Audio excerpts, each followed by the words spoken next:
Continuando con la exposición en video para la cátedra de Derecho Procesal Laboral, nos toca en este momento explicar lo que es la inhibición y recusación laboral. Inhibir es impedir a un juez u otro funcionario judicial o administrativo proseguir en el conocimiento de una causa, en tanto que recusar es no querer admitir o aceptar una cosa. En materia judicial o administrativa es rechazar a una persona por carecer de actitud o imparcialidad. En materia laboral, el artículo 31 de la Ley Orgánica Procesal del Trabajo indica las causales de inhibición y recusación contra jueces y demás funcionarios judiciales. A tales efectos, las mismas son: 1. Por ejemplo, si usted va a recusar a un juez o va a solicitar su inhibición, la primera razón de ello es porque exista un parentesco de consanguinidad de él con alguna de las partes o apoderado, en cualquier grado de línea recta o colateral, hasta cuarto grado, inclusive, o de afinidad hasta el segundo grado. Procederá también la inhibición o recusación por ser cónyuge del inhibido o del recusado, del apoderado o del asistente de cualquiera de las partes. Otra causal de inhibición o recusación es por tener el inhibido o el recusado, su cónyuge o alguno de sus consanguíneos dentro de los grados indicados en el artículo anterior. Otro causal de inhibición o recusación es haber dado el inhibido o recusado recomendación o prestado su patrocinio a favor de alguna de las partes en el juicio. La cuarta, en cuanto a las causales de inhibición o recusación, es que exista un interés o amistad íntima con alguno de los litigantes. Otra es que haya manifestado su opinión dentro del principal pleito, sobre lo principal del pleito. La sexta causa de inhibición y recusación es que existe una enemistad entre el inhibido o el recusado y cualquiera de los litigantes. Finalmente, la séptima causal de inhibición o recusación es que alguna de las partes le haya dado una dádiva al juez recusado o el que se le solicite la inhibición después de iniciado el juicio.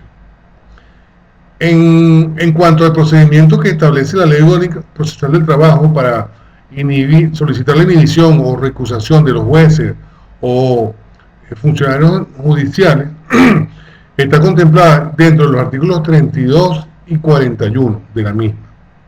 En este caso, se puede el procedimiento es el siguiente: cuando el juez del trabajo advierta que está en curso en alguna de las causales de recusación o inhibición prevista en esta ley, en la misma audiencia levantará un acta y remitirá las actuaciones al tribunal competente para que conozca de la misma.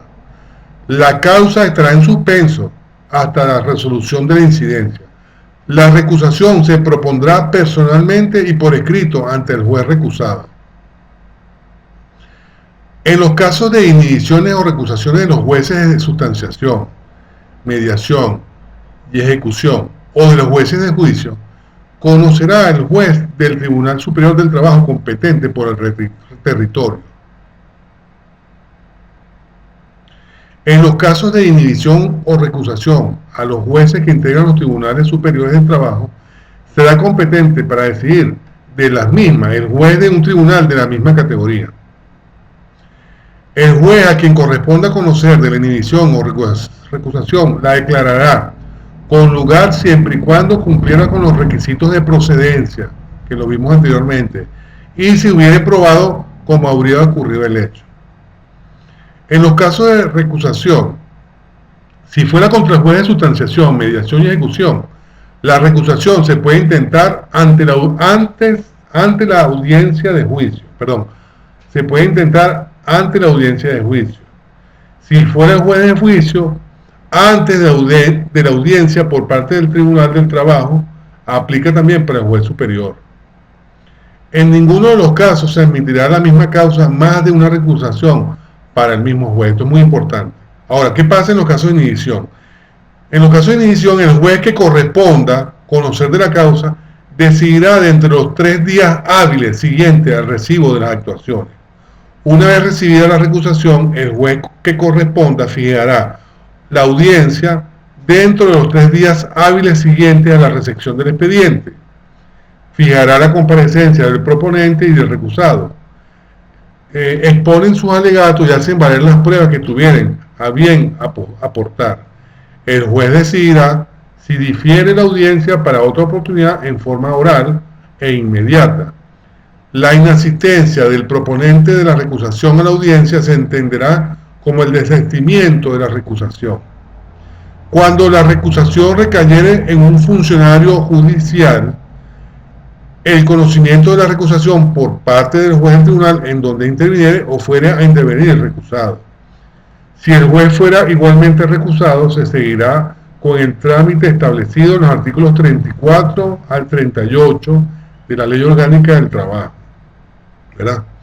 Para recusar a los funcionarios judiciales será la misma que para recusar al juez, será igual.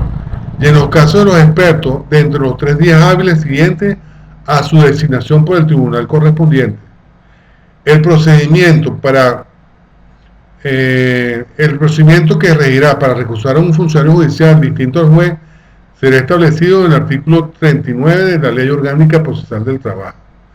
Si la recusación o inhibición fuera declarada con lugar, conocerá del proceso en curso cualquier otro tribunal de sustanciación, mediación y ejecución o tribunal de juicio, si los hubiere en la jurisdicción.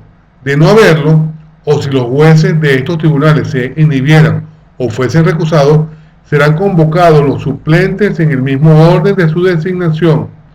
Cuando se trate de un juez de un tribunal superior del trabajo, el juez que hubiere decidido la inhibición o la recusación conocerá de la causa.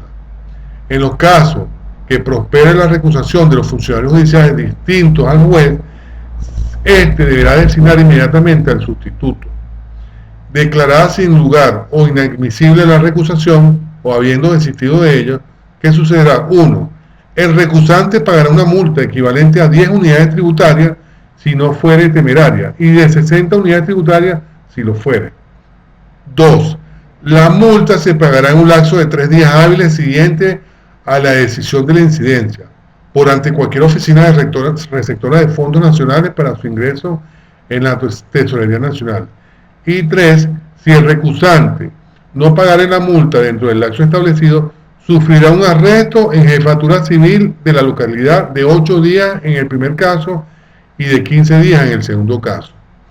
En todo caso, la decisión deberá expresar cuando es considerada como temeraria la recusación y el multado podrá hacer cesar el arresto haciendo el pago correspondiente.